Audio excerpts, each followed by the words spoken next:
Buen día. Esta clase va a estar dividida en dos partes. La primera es la evaluación de la radiografía simple de abdomen y la segunda parte va a estar dedicada a las imágenes en el tubo digestivo. La radiografía simple de abdomen se usa, se us- perdón, se usa cada vez menos porque la mayoría de las evaluaciones del abdomen y la pelvis se hacen hoy por ecografía, por tomografía o por resonancia magnética. Aunque hay algunas indicaciones para la radiografía simple, y estas indicaciones están representadas esencialmente por los casos de obstrucción intestinal, casos de dolor abdominal agudo, cuerpos extraños y patología litiásica del aparato urinario. Son las indicaciones clásicas donde se usa todavía la radiografía simple de abdomen. Para evaluar una radiografía simple de abdomen,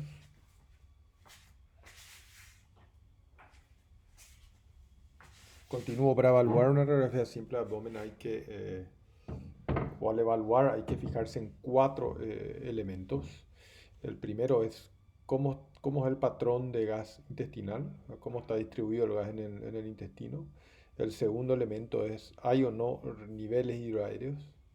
El tercero es hay o no gas extraintestinal. Y por último, ver opacidades anómalas, calcificaciones o de otra densidad. Vamos a empezar por la evaluación del patrón del gas intestinal. La mayor parte del gas que vemos en el tubo digestivo entró ahí por deglución. La menor parte es por fermentación. Obviamente vamos a ver menos gases si el paciente está en ayunas o si tomó laxantes. Eh, la distribución del gas, en cuanto a la distribución, digamos en el estómago, prácticamente siempre hay algo de gas. En el intestino delgado o no hay gas o hay gas en dos o tres asas. Y en el colon casi siempre hay gas, ¿verdad? Y sobre todo es muy importante mirar el recto sigmoide porque como vamos a ver más adelante en los casos de obstrucción mecánica intestinal, la presencia de gas en el recto sigmoide es un argumento en contra. Eh, Hay que distinguir lo que es una distensión de lo que es una dilatación. La distensión es normal, cuando hablamos de distensión es normal, si decimos hay distensión por gases, eso es normal, cuando hablamos de dilatación, eso es patológico. Y si bien es cierto que en el estómago, en el colon no hay parámetros absolutos, en el intestino delgado se considera que un asa está dilatada cuando mide más de 2,5 centímetros de diámetro. Para diferenciar intestino delgado de colon, hay que saber que el colon es periférico en el abdomen, tiene materia fecal y tiene austras. Este es un ejemplo de una radiografía simple de abdomen en posición de pie, como se ve por el nivel hidroaéreo que tiene el estómago. El estómago casi siempre tiene gas. Este es un paciente normal sin ninguna patología. Hay gas en el estómago y hay gas en el colon. Todo lo que se ve, todo el resto es colon que tiene materia fecal en su interior. Em, que tiene materia fecal, que es esto que está acá. El, este es otro ejemplo de radiografía simple de abdomen normal. Hay algo de gas en el estómago que se ve marginalmente hacia arriba y el resto de gas que se ve es colon. Eventualmente puede haber un poquitito de gas acá en el hipogastrio en asas delgadas, pero muy poco. Otro ejemplo normal, algunas asas delgadas con gas, el resto es todo colon y estómago siempre, ¿verdad?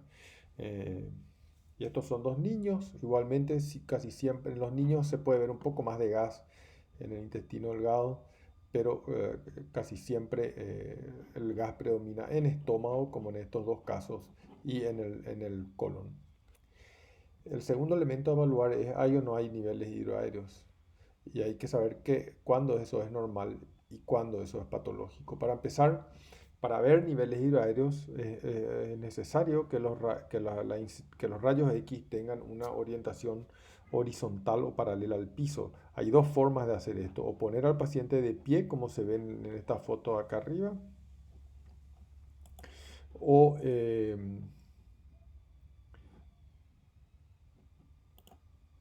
o, o si el paciente no se puede parar, ponerlo en decúbito lateral y usar hacer una radiografía de frente pero con rayos horizontales. Vamos a obtener una imagen como esta que está acá y ahí se puede ver si hay o no niveles hidroaéreos. En un paciente acostado con rayos verticales es absolutamente imposible ver niveles hidroaéreos porque el nivel líquido va a ser tangencial a la dirección de los rayos X. Los niveles hidroaéreos son normales en el estómago, donde se ven casi siempre, como acabamos de ver. En el intestino delgado puede haber hasta 2 o 3 niveles hidroaéreos y en el colon habitualmente no. Recuerden que la función del colon es absorber líquido, entonces en general el colon tiene gases adentro, pero no tiene habitualmente líquido, aunque puede haber todavía un poco de líquido en el ciego tenemos ahí en ese caso algunos niveles hidroaéreos aislados. De nuevo, este mismo ejemplo, acá hay un nivel hidroaéreo en el estómago, eso es normal. Puede haber un pequeño nivel hidroaéreo acá en el ciego y hasta ahí, ¿verdad? En cuanto al gas extraintestinal, es siempre anormal. El gas extraintestinal o intraperitoneal se llama neumoperitoneo. Indica gas libre en el peritoneo y traduce prácticamente casi siempre una perforación en el tubo digestivo. O sea, el gas se escapa al peritoneo desde el tubo digestivo. Eh, las causas más frecuentes son dos: la perforación de úlcera gastrodenal y las complicaciones postoperatorias, las dehiscencias de sutura que ocurren en el postoperatorio inmediato y más raramente una perforación apendicular o diverticular va a dar neumoperitoneo porque habitualmente cuando perforan suelen estar localizados los procesos inflamatorios. El gas siempre se va a acumular en la parte más alta de la cavidad. Esto en un paciente que está en posición de pie va a ocurrir debajo de los diafragmas. Eh, el otro signo de neumoperitoneo es la visualización de ambos bordes de la pared intestinal. Como vamos a ver dentro de un rato, idealmente el, el paciente se tiene que hacer una placa en posición de pie, una placa AP en posición de pie, y la alternativa es una AP en decúbito lateral, como acabamos de ver el ejemplo. Este es un paciente con neumoperitoneo. Y el primer detalle que llama la atención es que el neumoperitoneo se ve mucho mejor en la radiografía de tórax. Eh, Se ve mucho mejor en la radiografía de tórax. En los dos casos, en la derecha tenemos una radiografía de tórax, a la izquierda una radiografía de abdomen simple. Y el neumoperitoneo se ve mucho mejor en la radiografía de tórax porque en una radiografía de tórax, la radiografía de tórax habitualmente está centrada más o menos a la altura de los diafragmas. Entonces, eso queda en el centro de la imagen y es más fácil de ver. Acá lo que vemos es debajo del diafragma derecho, densidad aire. Si ustedes recuerdan el viejo, lo que ya varias veces le dije, que para que algo se vea en radiología tiene que tener al adyacente algo de densidad diferente. Normalmente por debajo del diafragma derecho está el hígado, que tiene exactamente la misma densidad, por lo tanto no se puede ver el diafragma. Si se ve el diafragma en forma de esta fina línea que está acá, es porque algo de densidad diferente se metió entre el diafragma y el hígado, en este caso gas, y así se ve un neumoperitoneo. Lo mismo pasa, es más sutil a la izquierda, se ve el diafragma, se ve las dos caras del diafragma, y si se ven las dos caras del diafragma es porque la cara superior es normal que se vea porque encima del diafragma hay pulmón, pero la cara inferior no se debería ver porque debajo hay estructuras de densidad similar al diafragma. En este caso se ve porque hay gas entre el diafragma y esta estructura que es colon. En la radiografía de abdomen, sin embargo, los diafragmas quedan muy marginales y no se ven. Por eso, lo ideal es cuando se sospecha neumoperitoneo pedir una radiografía de tórax y no de abdomen. En esta radiografía de abdomen vemos el segundo signo neumoperitoneo, que es la visualización de ambas caras de la pared intestinal. Normalmente nosotros podemos ver una cara del intestino, que es la interna, porque la pared tiene densidad partes blandas y el interior tiene densidad gas, pero no podemos ver nunca la pared externa, no podemos delimitar toda la pared del intestino porque por fuera del intestino hay estructuras de densidad partes blandas similares a la de la pared. Entonces, cuando vemos nítidamente toda la pared intestinal, es que el paciente tiene un neumoperitoneo. Esto no se aplica para las austras, obviamente. Esta es una austra colónica que se ve de lado y otro porque está dentro de la luz colónica y dentro de la luz colónica hay aire de lado y otro de la austra. El cuarto elemento, perdón, es ver si hay opacidades anormales, em, calcificaciones u otras. Vamos a empezar por las calcificaciones. Las calcificaciones, hay calcificaciones normales y hay calcificaciones anormales. Las calcificaciones normales son los flebolitos extremadamente comunes y que presentan un problema diagnóstico diferencial con los cálculos en el uréter inferior, porque están en la pelvis, y las calcificaciones de cartílagos costales. En cuanto a las calcificaciones anormales, tenemos los cálculos en el aparato urinario. Los cálculos urinarios son opacos tienen calcio en un 85% de los casos y se ven en la radiografía simple. Los cálculos biliares se ven muy raramente en la radiografía simple. Solo 10 a 15% de ellos tienen calcio y se pueden ver. Después tenemos masas calcificadas en pelvis de origen uterino u ovárico, y en particular los teratomas ováricos tienen calcificaciones. Y hay otros casos, otras patologías que raramente calcifican, como la pared de los quistes renales o del vaso o del hígado. Y las pancreatitis crónicas, que frecuentemente calcifican, pero la patología es rara en Paraguay, en esta zona del mundo. Vamos a ver algunos ejemplos de calcificaciones. Aquí tenemos tres flebolitos en la pelvis lateralizado a la izquierda. Esto muchas veces, cuando el paciente viene con sospecha de cólico renal, esto puede ser difícil de diferenciar con los cálculos en el uréter distal. eh, los argumentos, el gran argumento a favor del flebolito es su forma redondeada. El flebolito es un trombo dentro de una vena en la pelvis que se calcifica. Es muy común en las mujeres, esto es extremadamente común, que hagan pequeños trombos dentro de las venas de la pelvis que se terminan calcificando. El flebolito es bien redondo, homogéneo, en tanto que los cálculos del aparato urinario raramente son redondos, ¿verdad? Porque se formaron en un cáliz del riñón y tienen una forma más irregular.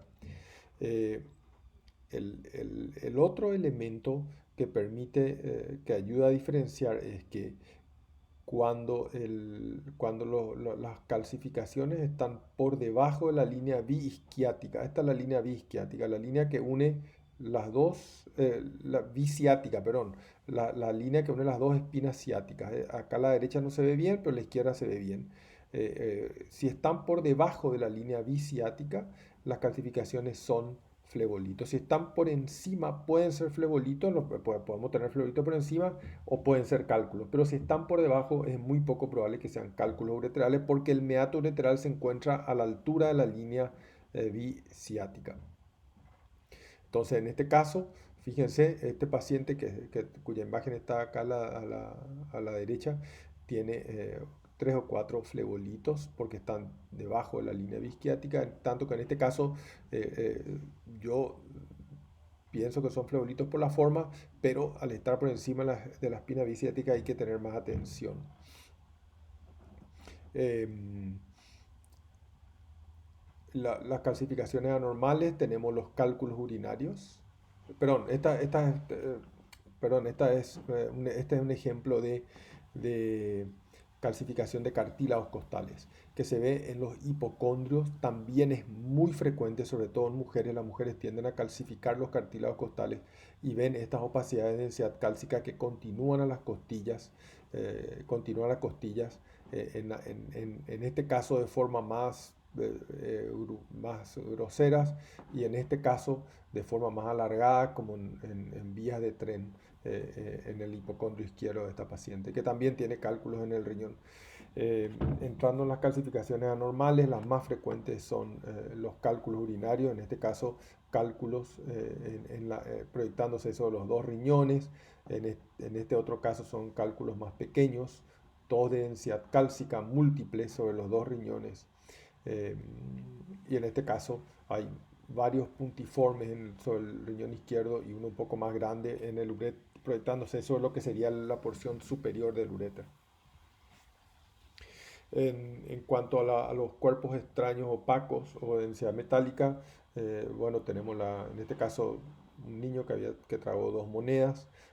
Las dos monedas están presumiblemente ya en el ciego por el lugar donde se proyectan. No todos los cuerpos extraños son de densidad cálcica.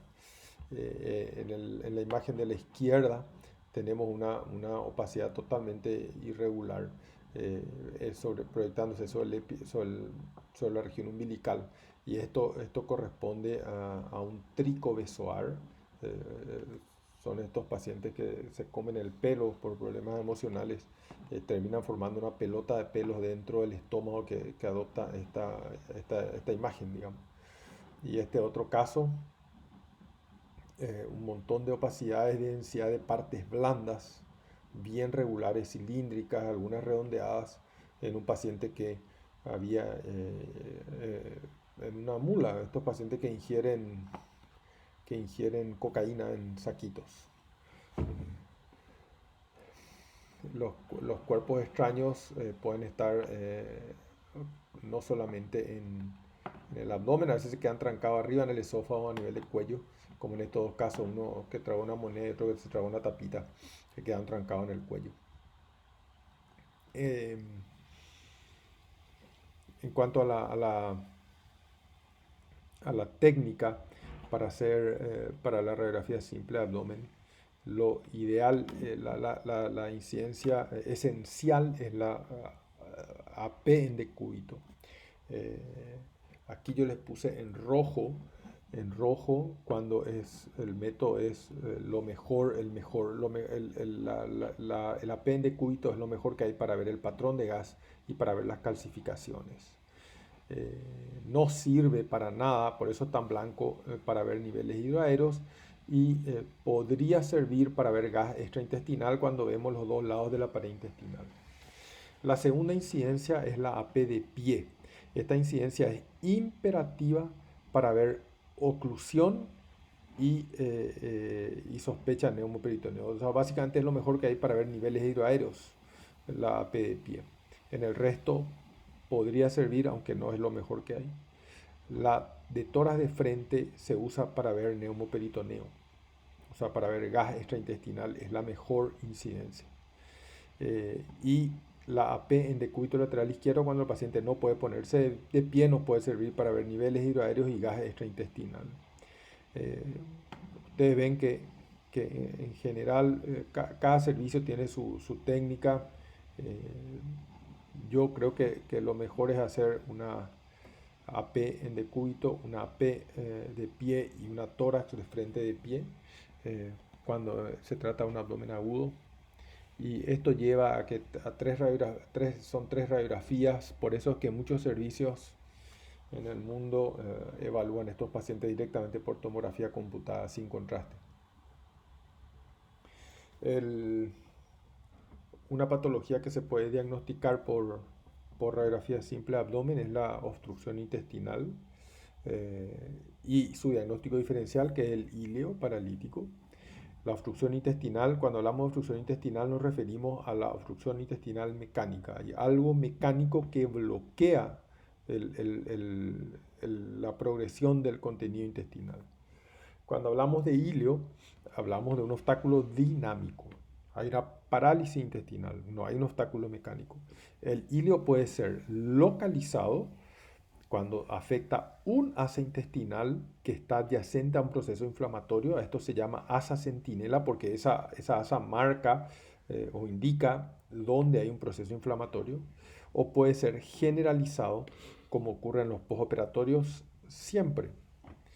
La obstrucción intestinal mecánica, en la obstrucción intestinal mecánica hay una lesión física que puede estar dentro de la luz, puede estar en la pared o puede ser extraintestinal, pero en cualquier caso, esta lesión impide la progresión del contenido intestinal de forma física.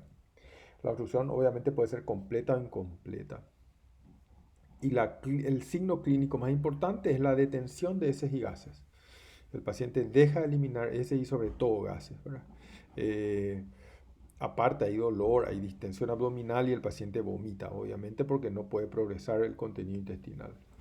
Hay una fase inicial en la obstrucción con peristaltismo aumentado, que se va a manifestar clínicamente por un aumento de los ruidos hidroaéreos, y luego, cuando se dilata el intestino, o sea, el contenido intestinal no puede pasar, se va dilatando inmediatamente por encima de la obstrucción, y esto hace que haya un sufrimiento vascular en la pared y el paciente entra en una fase de parálisis. En ese momento no hay ruidos hidroaéreos, ¿verdad? Cuando no hay ruidos hidroaéreos en una obstrucción, eh, probablemente ya hay sufrimiento vascular en la pared. La obstrucción intestinal tiene 4 signos. El más importante es la transición. La transición es proximalmente hay asas dilatadas y distalmente hay asas vacías. El segundo signo es la dilatación. El tercero son los niveles hidroaéreos. Y aparte hay algo que hay que buscar siempre, que es hay o no gas en el recto sigmoide, porque en un caso de obstrucción mecánica no debería haber gas distal. Eh, esto quiere mostrar lo que ocurre con un asa intestinal. El asa intestinal es como es un tubo elástico, como podría ser una media o algo así, que si o sea, es elástico y tiene peristaltismo. Si se obstruye, ya sea por una adherencia, algo extraluminal, o por un tumor, por ejemplo, intraluminal, lo que va a ocurrir es que por encima del nivel de la obstrucción, el tubo se va a dilatar porque es distensible, se va a dilatar y distalmente se va a vaciar por la misma progresión que en el segmento distal está conservada. Entonces el paciente va a tener una transición entre un asa proximal, entre las asas proximales dilatadas y las asas distales vacías. Va a tener dilatación porque está trancado por encima de la obstrucción. Esta asa va a medir más de 2,5 centímetros. Y como se acumula líquido y gas, van a haber niveles hidroaéreos. De hecho, cuando hay una obstrucción, inmediatamente por encima va a haber líquido y después recién más arriba va a haber gas. Entonces, estas son dos imágenes normales, como acabamos de ver, hay gas en el estómago, hay gas en el colon, un poco en asas delgadas. Y en ambos casos, si ustedes se fijan, hay gas en el recto y en el sigmoides. Hay gas en el recto y en el sigmoides, este es un signo que nos da mucho confort para decir no hay obstrucción. Este paciente, sin embargo, tiene una dilatación del colon, todo lo que se ve con gas es colon, tiene múltiples niveles y tiene una transición porque se ve gas solamente hasta esta zona, hasta lo que correspondería a la mitad del colon descendente y distalmente no hay nada de gas. Entonces el paciente tiene transición, tiene dilatación y tiene niveles hidroaéreos. Esto es sugerente de una obstrucción mecánica. Este otro paciente es el mismo paciente, a la izquierda está en decúbito y a la derecha se puso en posición de pie. El paciente tiene dilatación, estas asas delgadas miden más de 2,5 centímetros con seguridad. El paciente al pasar a la posición de pie tiene un montón de niveles hidroaéreos y el paciente tiene una transición porque algunas asas están dilatadas y el resto está vacío. El paciente no tiene gas en el recto sigmoide. O sea, esto es sugerente de una obstrucción intestinal.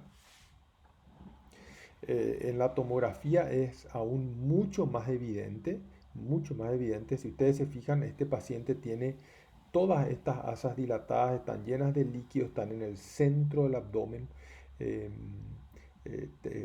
tienen un calibre aumentado y fíjense lo que ocurre con el colon,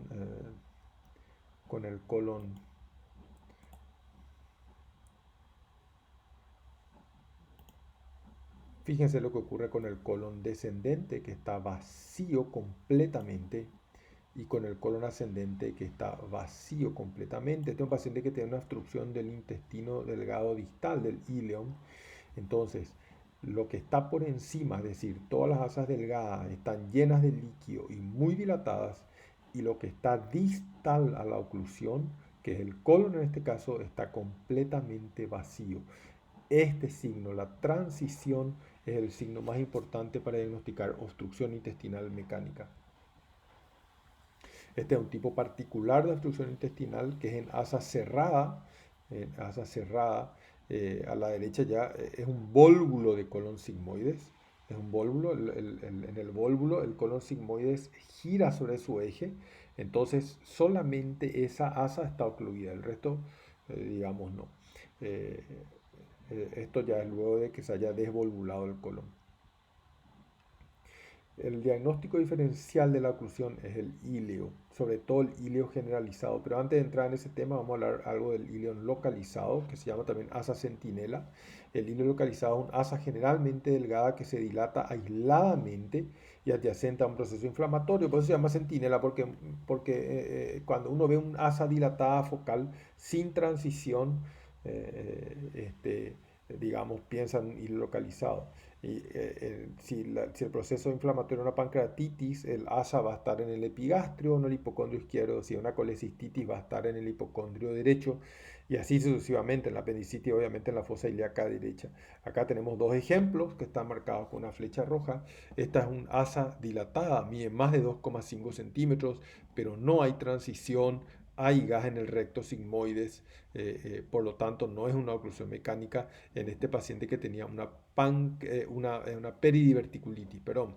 Este otro sí tenía una pancreatitis aguda y el asa está en el epigastrio. El ilio generalizado se ve en todos los postoperatorios, todos los pacientes que son operados hacen un ilio. eh, y hay una causa más rara, desequilibrios hidroelectrolíticos que se ven en pacientes con cetoacidosis diabética. Imagenológicamente en el íleo vamos a tener dilatación, vamos a tener dilatación, vamos a tener niveles hidroaéreos, pero lo que nunca vamos a tener es transición. Todo está dilatado globalmente y va a haber gas en el recto sigmoides. Este es un ejemplo de un paciente con íleo paralítico, de cúbito y de pie. El paciente tiene una dilatación del conjunto de asas, pero ustedes ven perfectamente el recto sigmoides que está lleno de gas. Todo está dilatado. Esto que estoy mostrando acá son asas delgadas. Esto que está en la periferia es el colon. Al pasar el paciente a la posición de pie hay un montón de niveles hidroaéreos, más de 3, hasta 2 o 3 se considera normal, pero no hay transición. Esto es un íleo paralítico. Este es un cuadro que muestra las diferencias que hay entre íleo y obstrucción. En la obstrucción, digamos, en la obstrucción hay en la obstrucción y en el íleo hay dilatación y niveles hidroaéreos. Obviamente en la obstrucción, tanto la dilatación como los niveles hidroaéreos están localizados a un sector y en el íleo son globales, pero lo que no hay en la obstrucción es gas en el recto, en el ilio sí, en tanto que transición hay en la obstrucción y no hay en el ilio. De nuevo, un ejemplo, esta es una obstrucción intestinal a la izquierda, algunas asas dilatadas, el resto vacío, y este es un ilio paralítico donde todo está dilatado. Eh, Entrando al tema de imágenes en el tubo digestivo, estas son las técnicas que sirven para evaluar tubo digestivo. Ya vimos la radiografía simple de abdomen y sus dos grandes indicaciones, la oclusión intestinal, sus dos grandes indicaciones en el tubo digestivo, que son la oclusión intestinal y el neumoperitoneo. Históricamente, el método más utilizado por imágenes para evaluar tubo digestivo fueron las radiografías contrastadas. eh, hace 30 años, digamos, por lo menos la mitad de un curso de medicina por imágenes en pregrado era el tema de radiografía contrastada. Hoy esto tiene indicaciones marginales porque la, la endoscopía vino a reemplazar el estudio radiológico, esa es la verdad, sobre todo en estómago y en colon. La radiografía contrastada usa contraste que se administra por tubo digestivo o por boca o por una sonda o por recto. Eh, y antes de hablar de qué contraste vamos a usar, los contrastes se pueden administrar por vía digestiva. Acá dice orales, pero en realidad lo correcto sería vía digestiva. Se puede administrar también por recto o se pueden usar por vía intravascular. Por vía intravascular se puede usar solo yodo, no se puede usar nada más que yodo hasta hoy día. en tanto que por vía digestiva se puede usar yodo o bario. ¿Cuál es la diferencia entre los dos? El bario es mucho mejor contraste porque es más opaco. Una sustancia es tanto más opaca cuanto mayor sea su peso atómico. El bario tiene mayor peso atómico que el yodo, entonces es más opaco, eh, es inerte, no se absorbe. La única contraindicación que tiene el bario es la posibilidad de perforación, porque si el bario se escapa al tubo digestivo y va a mediastino o va a peritoneo, genera una irritación importante, va a generar o una mediastinitis o una peritonitis química. El yodo es menos opaco, no pasa nada en caso de perforación si no genera irritación de las serosas, ni el mediastino ni el peritoneo, pero sí tiene un riesgo que es la aspiración. Si el paciente aspira y el contraste pasa a tráquea, va a tener el paciente una neumonía irritativa. El bario nunca alcanza los alveolos, por lo tanto no da neumonía, se queda a nivel bronquial. Para los estudios radiológicos del tubo digestivo se usa por lo tanto bario porque es el mejor contraste, excepto si hay sospecha de perforación. Solo si hay sospecha de perforación hay que usar yodo. Eh, la radiografía contrastada en todo el tubo digestivo, desde el esófago hasta el colon, se puede hacer de dos maneras: por contraste simple, dándole al paciente solo bario, o por doble contraste, dándole bario y gas, aire. Obviamente el bario va a tapizar la pared y la luz va a estar más oscura por el aire, y esta técnica sirve para ver lesiones mucosas.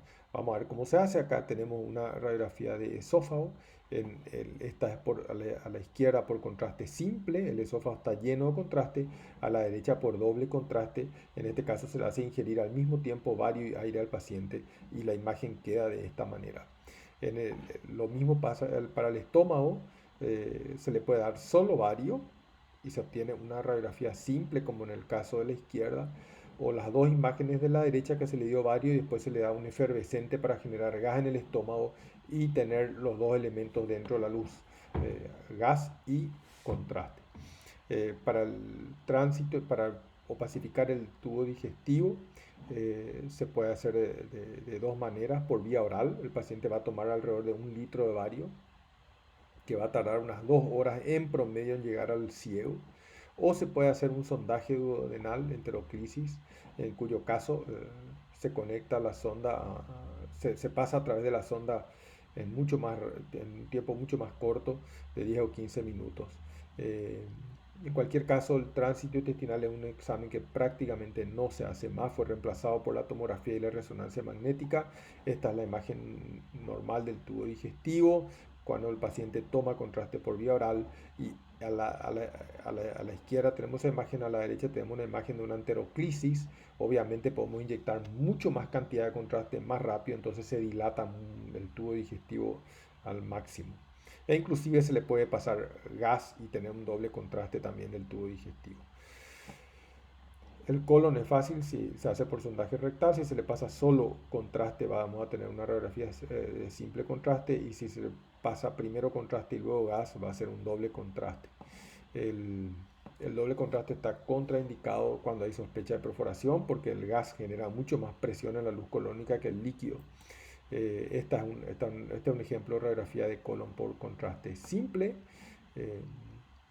Y estos son dos ejemplos de radiografía de colon por doble contraste, porque en la luz colónica hay gas y contraste al mismo tiempo. Ahí está la diferencia entre los dos métodos. Siempre que se puede hay que hacer una radiografía por doble contraste, que es de mucho mejor calidad y permite distender mucho mejor la luz colónica y apreciar eventuales imágenes endoluminales. Las indicaciones del tubo digestivo hoy están limitadas. ¿Por qué? Porque en el esófago, estómago y en el colon, la endoscopía ocupó mucho lugar. La endoscopía, aparte de hacer diagnóstico, permite hacer biopsias y algunas terapéuticas, ¿verdad? En tanto que en el intestino delgado, que es una zona a la cual no llega la endoscopía, el tránsito fue reemplazado por por la tomografía computada, que se llama enteroTAC cuando se hace del tubo digestivo, o por la resonancia magnética, que se llama enteroresonancia. Se le dice entero porque se llena el intestino de agua o de contraste, y también fue reemplazado por la cápsula endoscópica. Eh, ¿Cuáles son las indicaciones principales para hacer radiografía contrastada del tubo digestivo? En esófago y estómago, en niños se usa porque es más fácil que un niño tome contraste acá hacer una endoscopía con sedación. En los niños se usa para hacer el diagnóstico de malformaciones como atresia de esófago, para la evaluación del reflujo gastroesofágico. En los adultos se usa todavía, se puede hacer algo que se llama estudio de la deglución, filmar las degluciones mientras el paciente traga contraste. Se sigue usando en el diagnóstico de la hernia yatal y el reflujo. En el megaesófago, también en los trastornos funcionales, divertículos, tumores. Siempre de manera accesoria a la endoscopía. Casi siempre el paciente empieza por endoscopía y si hay alguna duda se hace radiografía contrastada. En particular, la hernia yatal se ve mejor por radiografía contrastada que en la endoscopía. En el intestino delgado prácticamente no tiene indicaciones porque fue reemplazado por la tomografía, la resonancia y la cápsula. Y en el colon, la indicación es de radiografía contrastada es cuando no se puede hacer una colonoscopía o el paciente se niega a hacerse una endoscopía. Cuando la colonoscopía fue incompleta, esa es un 10 a 15% de colonoscopías son incompletas, o sea, el endoscopista no llega hasta el ciego, o sea, no pudo ver todo el colon. Y la tercera indicación es en el caso de tumores para identificación topográfica. Casi todos los pacientes que tienen tumor, a no ser que el endoscopista esté muy seguro, se hacen radiografías contrastadas. Resulta que el endoscopista calcula a qué distancia del recto está el tumor para decir esto está a la izquierda o a la derecha. Sin embargo, la radiografía muestra, o sea, obviamente es fácil imaginar lo catastrófico que es equivocarse de lado, hacer una hemicolectomía izquierda para un tumor que estaba a la derecha. Entonces, en general, los pacientes con tumores se hacen también radiografía contrastada para certificar la ubicación. El, Cualquiera sea el segmento del tubo digestivo que evaluemos, la semiología o la descripción de los hallazgos de lo anormal es la misma. Y es bastante simple. Cuando vemos algo anormal en una radiografía contrastada del tubo digestivo, esto puede ser dos cosas, solo dos cosas, o un defecto relleno o una imagen de adición. Obviamente tienen ustedes que interpretar que estamos rellenando una manguera con contraste, ¿verdad? Y si hay un tumor dentro de la manguera, hay una parte de esa manguera que no se va a rellenar, eso se llama defecto relleno. Y si hay una úlcera, por ejemplo, hay algo agregado a la luz que se va a rellenar como una bolsita, eso se llama imagen de adición. La estenosis es una variante del defecto relleno. El defecto relleno se atribuye más, se habla más de defecto relleno cuando es focal, como un pólipo, un tumor, y se habla de estenosis cuando el defecto relleno es más largo. La imagen, y se ven los tumores. La imagen de adición se ven las úlceras y los divertículos. Vamos a ver ejemplos. Este es un estómago, con una radiografía contrastada de estómago, en la cual llama la atención un defecto de relleno. Hay una parte del colon que no se rellenó y no se rellenó porque hay algo ocupando espacio. Este es un caso de un tumor que está en la porción vertical del cuerpo del estómago. Este es un defecto relleno típico. Esta es una variante del defecto relleno, una estenosis. Es un defecto relleno pero más largo y circunferencial. Acá hay un tumor, probablemente el tumor hace esto, como un servilletero, hace esto, reduce el calibre de la luz. Entonces lo que tenemos es un defecto relleno tipo estenosis. Esta es una radiografía contrastada de esófago y esto es un adenocarcinoma esofágico típico. En cuanto a las imágenes de edición, es algo que se agrega a la luz. Esta es una radiografía de estómago en incidencia de perfil y en la cara posterior hay una imagen de edición. Esta es una úlcera. Y el ejemplo a la derecha son dos incidencias de una radiografía de esófago. Hay una imagen de adición y esto es un divertículo esofágico. Vamos a ver ejemplos en las patologías principales de los diferentes segmentos del tubo digestivo. En el esófago, eh, estas son las indicaciones principales. La primera es la hernia hiatal. La hernia hiatal se ve muy fácilmente por radiología. Esto que estoy mostrando acá es el nivel del diafragma. Este es el nivel del diafragma. Y hay una parte del estómago, el fondo gástrico, que pasa por encima del diafragma. Esto es lo que le da la firma a la hernia hiatal. El problema de la hernia hiatal es que el ángulo entre el esófago y el estómago queda alterado, entonces estos pacientes tienen inevitablemente reflujo gastroesofágico. El mecanismo antirreflujo depende de que el esófago forme un ángulo particular con el fondo gástrico. En condiciones normales el esófago entra hasta por debajo del diafragma y el estómago, el fondo gástrico, forma un ángulo agudo con el esófago que impide el reflujo. Cuando ocurre una hernia hiatal, el ángulo se ve totalmente alterado y el paciente tiene reflujo todo el tiempo. Y el reflujo puede llevar a una esofagitis péptica, a una inflamación de la mucosa del esófago y posteriormente a una transformación de la mucosa. La mucosa esofágica es columnar, en tanto que la mucosa del estómago es glandular. Si el esófago recibe ácido todo el tiempo del producto del reflujo esofágico, cambia el epitelio del esófago se vuelve gástrico, eso se llama esófago de Barrett y es un estadio precanceroso.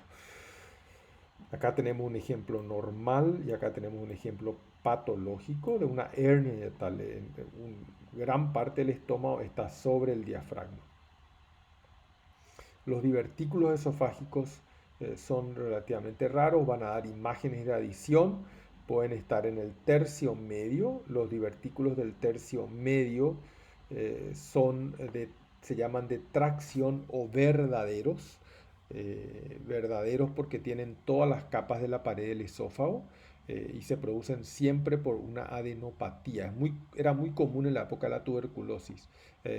Una adenopatía que crece, se inflama, se adhiere a la pared del esófago y el paciente al curar, la adenopatía se reduce al tamaño de un porotito y, y retrae, estira la pared del esófago porque la fibrosis le pegó la adenopatía a la pared del esófago. Al retraerse la adenopatía genera una saliencia de la pared del esófago que es un divertículo. Los divertículos de tercio medio son siempre por este mecanismo y son los únicos verdaderos.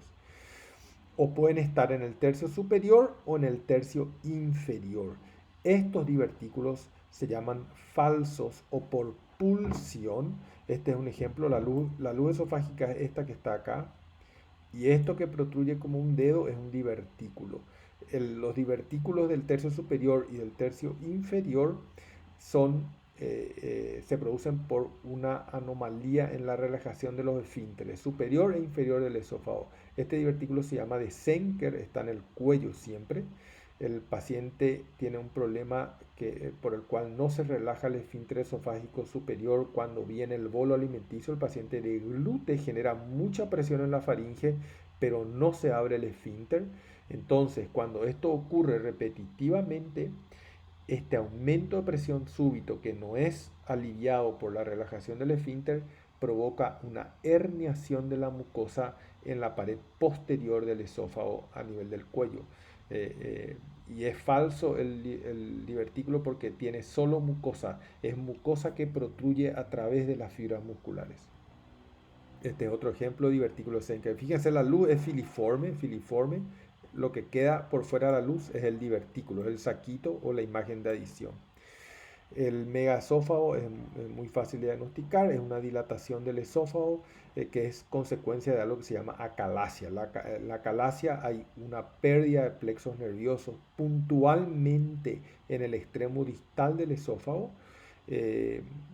y lo que está como no se logra relajar, lo que está por encima, producto de la presión repetitiva, se termina dilatando y generando un megaesófago. Recuerden que lo que está dilatado es normal. Lo que está dilatado tiene plexo. Lo que no tiene plexo es lo que parece normal. Es la parte, esto se describe como una estenosis regular en cola de ratón. Se dice porque es bien regular, no es brusca como en el caso de un cáncer. Eh, de nuevo, esto es esófago dilatado con una estenosis bien regular en cola de ratón del extremo distal del esófago. Los tumores, sin embargo, van a dar estenosis de origen muy brusco, como en este caso hay incluso un signo del escalón, o sea, es muy fácil decir de dónde hasta dónde va el problema. Ahí, eh, en este otro ejemplo, esto es más, el defecto relleno más polipoide en este caso. En cuanto al estómago del duodeno, la gastritis no da nada. Las úlceras van a dar imágenes de adición, como en este caso casi siempre están en la curvatura menor. Las úlceras están casi siempre en la curvatura menor. La gran mayoría de las úlceras son benignas, pero un porcentaje de ellas pueden tener adenocarcinoma en su interior. Eh, en cuanto a los tumores pueden dar defectos de relleno, como en estos dos casos. Hay una masa dentro de la luz del estómago que no permite que se rellene en forma uniforme la luz, o puede ser estenosante, como en este caso hay una estenosis en el antro con una gran dilatación proximal. Esta otra estenosis filiforme, el tumor creció circunferencialmente en la pared se engrosó y la luz quedó filiforme, que es lo que vemos acá en esta radiografía. Este es un ejemplo de linitis plástica. El estómago es esto que yo estoy dibujando aquí, va hasta acá, chiquito, chiquito. Y esto que está acá es el duodeno, que es mucho más grande comparativamente al estómago. En la linitis plástica es un tipo particular de diseminación del tumor. Los tumores se inician siempre en la mucosa y van a crecer como un coliflor dentro de la luz, que es lo que pasó aquí, o van a crecer circunferencialmente a lo largo de la pared y van a determinar una estenosis. En la linitis plástica, el tumor invade la submucosa y, y, y lo hace en forma completa. Toda la submucosa del estómago está invadida, entonces el estómago queda pequeñito. Intestino delgado, como vimos, es muy poco muy pocas indicaciones. Vamos a ver algunos ejemplos de patología inflamatoria, sobre todo la enfermedad de Crohn es relativamente rara en Paraguay. La enfermedad de Crohn va a dar una inflamación de la pared del ilion distal. Esto es el ciego, y esto es el ilion distal que está fino. Comparen ustedes con un ejemplo normal cómo se distiende el ilion distal llegando al ciego en este caso. Esto es normal y esto es patológico. Este es otro ejemplo, esto es normal y esto es patológico. El paciente tiene un segmento bastante largo de intestino delgado distal, de ilion distal, estenosado con úlceras, con imágenes de adición que representan úlceras. Y esto es una tuberculosis ileocecal, que acá se ve mejor. En la tuberculosis ileocecal es muy común la afectación del ciego. Esto es el ilion terminal con I, esto es ciego, y esto es colon ascendente. Está afectado el ilion terminal, está afectado el ciego y está afectado el colon ascendente hasta el ángulo hepático del colon. En el colon vamos a ver algunos ejemplos de patología inflamatoria. Esta es una colitis ulcerosa, patología relativamente frecuente en Paraguay. Acá tienen un ejemplo normal y acá tienen el ejemplo patológico. En la colitis ulcerosa hay una inflamación de la mucosa, es una patología estrictamente mucosa. Hay una inflamación de la mucosa se engrosa y se ulcera en forma lineal. O sea, si ustedes logran entrar al colon y ver, van a ver como un patrón en empedrado, úlceras lineares, longitudinales y transversales con respecto al eje del colon. Y al meter contraste, lo que ocurre es que el contraste entra en esas fisuras y da estas sutiles imágenes lineares, ¿verdad? Que son úlceras lineares en la mucosa. Esto es normal y esto es patológico. Este es una imagen más en detalle. Hay una reticulación fina, así se puede describir, una reticulación fina proyectándose sobre todo el colon. Otro ejemplo da lo mismo, ¿verdad? Los divertículos colónicos son extremadamente frecuentes, tienen el mismo mecanismo que los divertículos de pulsión en el esófago. En este caso, la patología diverticular es frecuente por la dieta pobre en fibras. Y la dieta pobre en fibras lleva a que no haya mucho residuo colónico y que el colon genere presión en vacío. Y al generar presión en vacío aumenta mucho la presión dentro de la luz intestinal y la mucosa termina herniándose en forma de estos pequeños saquitos que se llaman divertículos. Son imágenes de adición múltiple, en este caso en todo el marco colónico. Esto se describe en radiografía de colon doble contraste con múltiples imágenes de adición. El diagnóstico es diverticulosis. Esto es a la izquierda doble contraste, a la derecha contraste simple, pero en ambos casos se ven muy bien las imágenes de adición. Lo mismo que en este caso. La complicación de la diverticulosis es la diverticulitis. En la diverticulitis vamos a ver una estrechez casi siempre en el colon sigmoides, que es el segmento más afectado. Esta zona no se logra distender porque está inflamada, porque uno de los divertículos perforó y generó un proceso inflamatorio. El megacolon es muy fácil de diagnosticar, el mismo principio que la calasia en el esófago. En el megacolon hay una pérdida de los plexos nerviosos, en general en Paraguay secundario a Chagas, de la unión recto-sigmoidea. Entonces el recto tiene un calibre normal, pero es lo patológico, paradójicamente, y el sigmoide y el resto del colon se dilatan, y es lo paradójicamente normal. Eh, los pacientes casi siempre tienen restos de materia fecal que se llama fecaloma dentro por encima. Este otro ejemplo, recto de calibre normal y desde la unión recto-sigmoidea para arriba una gran dilatación que representa el megacolon. Los tumores del colon van a dar o defectos de relleno o estenosis. En este caso hay un defecto de relleno polipoide en la luz del sigmoides. Y en este otro ejemplo hay una estenosis que se llama en mordida de manzana. En el ángulo hepático del colon, esta zona parece una manzana mordida por la estenosis. En este caso el tumor creció circunferencialmente en la mucosa de la pared, rodeando toda la pared focalmente. Acá hay dos ejemplos. Un carcinoma estenosante en mordida manzana al recto y otra lesión que es más bien vegetante en la ampolla rectal. Este es un ejemplo de mordida manzana en la unión recto-sigmoidea y acá hay un stop completo. El tumor invadió toda la pared y produjo un stop completo al pasaje de contraste. Luego las radiografías contrastadas, el siguiente método es la ecografía. La ecografía tiene indicaciones limitadas, pero tiene indicaciones. La ecografía puede mostrar engrosamiento de la pared y se utiliza sobre todo para la patología inflamatoria, no para la patología tumoral. Eh, la patología inflamatoria tiene la ventaja, si ustedes piensan, el colon tiene como 1 metro, no se puede evaluar todo por ecografía. Entonces, en la patología inflamatoria, como hay dolor, sabemos dónde ir a buscar. Si tiene una apendicitis, hay que ir a buscar en la fosa ilíaca derecha.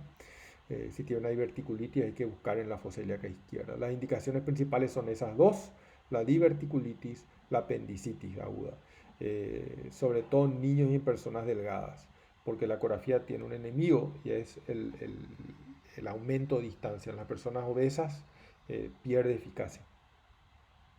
El ecodoppler tiene una indicación también en el estudio del tubo digestivo y es la isquemia digestiva crónica. Como vamos a ver, la isquemia digestiva o el déficit de flujo sanguíneo al intestino puede ser aguda o crónica. La aguda es indicación de tomografía con contraste, la crónica es indicación de ecografía con Doppler. Acá tienen un ejemplo de diverticulitis. Esto es el colon sigmoides, va hasta acá. Y del colon sigmoide sale un divertículo, que es este que está acá, que está inflamado, lo cual se ve por este color blanco de la grasa que rodea el divertículo. O sea, no hace falta que retenga la imagen, pero sí que sepan que la diverticulitis aguda se ve por ecografía. Este es otro ejemplo, este es el colon sigmoides adyacente a un divertículo inflamado. Y este paciente este es un corte transverso en la fosa ilíaca derecha, esto es el ciego. Y del ciego sale esta imagen que parece un dedo, que es el apéndice engrosado. El apéndice mide 8 milímetros, en tanto que el valor normal de un apéndice es hasta 6.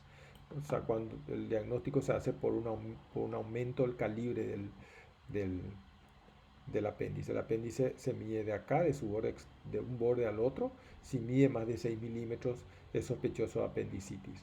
Si hacemos un corte en este eje, vamos a tener la famosa imagen en diana, un tiro al blanco del apéndice inflamado. Este es otro ejemplo, el Doppler color ayuda. Este es un corte en diana, esta es la típica imagen en diana, un tiro al blanco. El Doppler color muestra un aumento de la vascularización porque el apéndice está inflamado. La tomografía computada tiene muchísimas indicaciones, sobre todo en la evaluación del intestino delgado. Y estas son las indicaciones más importantes.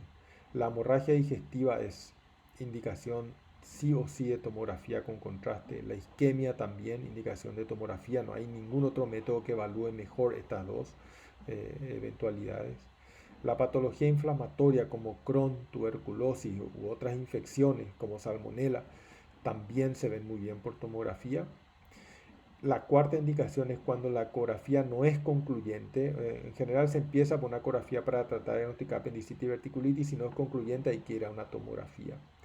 En la oclusión también tiene indicación. A veces podemos resolver las oclusiones con radiografía simple, pero si se desea conocer el sitio exacto y la causa, la tomografía es una buena idea. La estadificación de tumores también, todos los tumores se estadifican por tomografía y los tumores intestinales no son una excepción.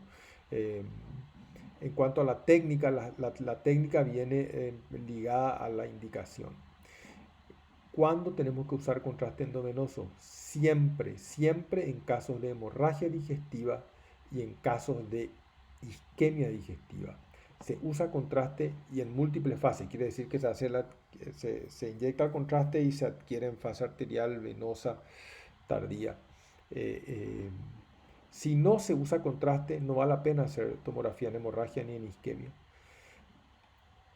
También hay que usar contraste sí o sí cuando vamos a estudiar un tumor y cuando vamos a estudiar patología inflamatoria. Y en el resto de los casos, idealmente hay que hacer contraste, aunque no necesariamente.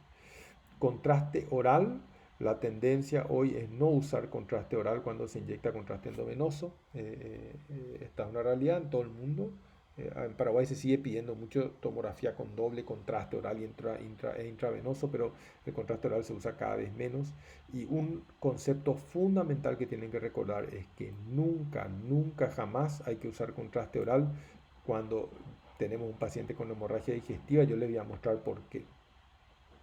Y se puede hacer sin contraste, sin ningún tipo de contraste, en pacientes con dolor abdominal agudo, en pacientes con oclusión o con sospecha de apendicitis y periverticulitis, haciendo la salvedad que eventualmente va a ser necesario después completar con contraste.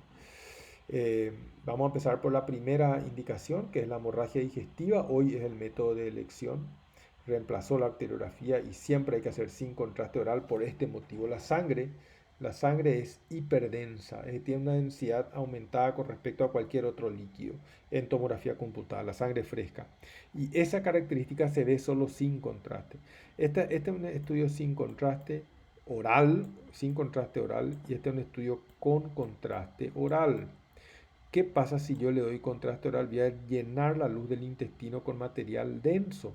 Entonces yo no puedo saber si hay o no sangre adentro, porque ya eh, eh, porque ya pierdo la posibilidad de diferenciar contenido intestinal normal de sangre. Este paciente, sin embargo, en el estómago tiene material hiperdenso que indica que hay sangre. Por lo tanto, cuando yo tenga que ir a evaluar la fase contrastada, voy a centrarme aquí. Aquí está sangrando el paciente. Eh, y este paciente, a la hora de la tomografía contrastada, tenía una fuga de contraste a partir de una úlcera gástrica. Lo mismo en este caso, este paciente tiene, esta zona es muy sutil, pero el contenido es un poco más denso que esta zona, por ejemplo. O sea, esto es un poco más denso que lo que está al lado, es porque hay sangre. Entonces ahí tenemos que prestar atención y al inyectar contraste hay una extravasación de contraste desde la pared intestinal hacia la luz del intestino.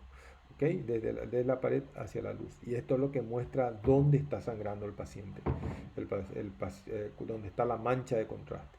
Y en este caso en el intestino delgado, en este caso en el colon. Les muestro tres ejemplos. En este caso en el estómago, en este caso en el intestino delgado y en este caso en el colon.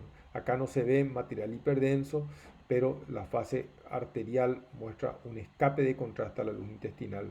Y acá hay un escape, ese escape de contraste se modifica en el tiempo, quiere decir que es un chorro de sangre con contraste que está entrando a la luz del colon. Y en este caso, una fuga en la pared rectal. El paciente tenía una úlcera rectal que estaba sangrando. Este es un chorro de contraste, de sangre con contraste que se va a la luz rectal. Y esto se confirmó por la arteriografía y el paciente fue embolizado y paró de sangrar. La segunda indicación de tomografía es la isquemia mesentérica, que puede ser crónica o aguda.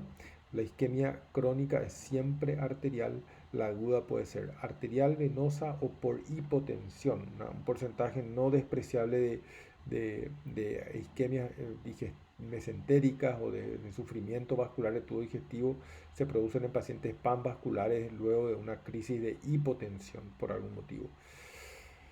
En la isquemia mesentérica crónica, el ecodoppler puede ser útil. En la aguda, la tomografía es la indicación porque hay un híleo paralítico, los gases son enemigos de la ecografía, entonces los pacientes con isquemia aguda que tienen híleo siempre no son candidatos a ecografía. En la isquemia crónica tenemos que evaluar por Doppler las tres arterias que van al tubo digestivo, que son el tronco celíaco, la mesentérica superior y la mesentérica inferior, y tenemos que encontrar problemas en al menos dos de estas arterias. Tienen tanta anastomosis entre sí que el hecho de que se cierre una sola arteria no va a producir de forma crónica. De forma aguda, cualquiera arteria que se cierra va a dar una isquemia, pero si se va cerrando a poco de forma crónica, tienen que estar cerradas o estenosadas significativamente al menos dos para que eso sea positivo. En la isquemia aguda la indicación es la tomografía computada. Acá hay dos ejemplos. En este caso hay una isquemia arterial. Esta es la aorta abdominal. Por delante de la aorta, a la izquierda del paciente, a la derecha de ustedes está la arteria, e inmediatamente a su derecha está la vena mesentérica. O sea, la posición anatómica es a la inversa a lo que vemos. Este riñón está a nuestra izquierda, pero es el riñón derecho del paciente, porque la tomografía se ve como si la cabeza del paciente está alejada, digamos. En este caso, en este otro caso, esta es la aorta, esta es la vena cava, esta es la arteria, esta que está acá rellena es la arteria, y la que no se rellena con contraste es la vena, por lo tanto está ocluida. Hay una trombosis venosa y acá hay una trombosis arterial. La trombosis arterial va a producir esto, no va a engrosar la pared permanece fina, pero va a dar fíjense el híleo que tiene el paciente, una distensión de todo el tubo digestivo, en tanto que la isquemia venosa va a dar, como lo que ocurre es la sangre llega a la pared, pero no puede salir, la pared se engrosa y se congestiona. Al mismo tiempo la tomografía puede mostrar que estas asas no toman el contraste y por lo tanto están en sufrimiento vascular. El estadio final es la necrosis de la pared intestinal, que en este caso va a haber pasaje de gas primero a la pared del intestino, esto se llama neumatosis intestinal, y luego al sistema venoso portal, y esto se llama aeroportia o gas en la vena porta. Otra indicación de tomografía son las oclusiones. Fíjense, este paciente tiene una oclusión del colon, todo el marco colónico está dilatado, sin embargo el recto está vacío. O sea, el paciente tiene una transición, la semiología es la misma en radiología o en tomografía. En una transición entre asas colónicas dilatadas y recto vacío. Quiere decir que hay un obstáculo mecánico. El obstáculo mecánico estaba acá. Era un tumor en el colon sigmoide. Se ve mejor en esta reconstrucción coronal. Esto es el íleon terminal. Esto es el ciego que empieza ahí. Ángulo hepático. Ángulo esplénico. Colon descendente. Colon sigmoides. Y acá está el tumor. Esto es el tumor. Y por debajo ya no hay nada. Este es otro ejemplo de la utilidad de la tomografía en apendicitis aguda. En este caso, una apendicitis aguda retrocecal. Por detrás del ciego hay una estructura digestiva que mide unos 12 milímetros de diámetro, retrocecal ascendente. Se ve acá, este es el apéndice inflamado. La tomografía es muy buena para el diagnóstico de apendicitis. Por último, la resonancia magnética. La resonancia es competitiva con la tomografía, pero donde es mejor y donde se usa es en la patología inflamatoria intestinal, y en particular en la enfermedad de Crohn. Hay algunas otras indicaciones puntuales, como puede ser, por ejemplo, la apendicitis aguda en la paciente embarazada, que no se le puede irradiar, no se le puede hacer tomografía. Entonces, lastimosamente no corre el video. A ver si no corre el video, pero bueno, la intención era mostrarles cómo se ve una resonancia, magnética, cómo se ve una resonancia magnética, eh, una anteroresonancia magnética. El, a ver si me deja insertar el, el video. A ver si me deja insertar. No, no me deja insertar. Ok, eso fue todo. Muchas gracias.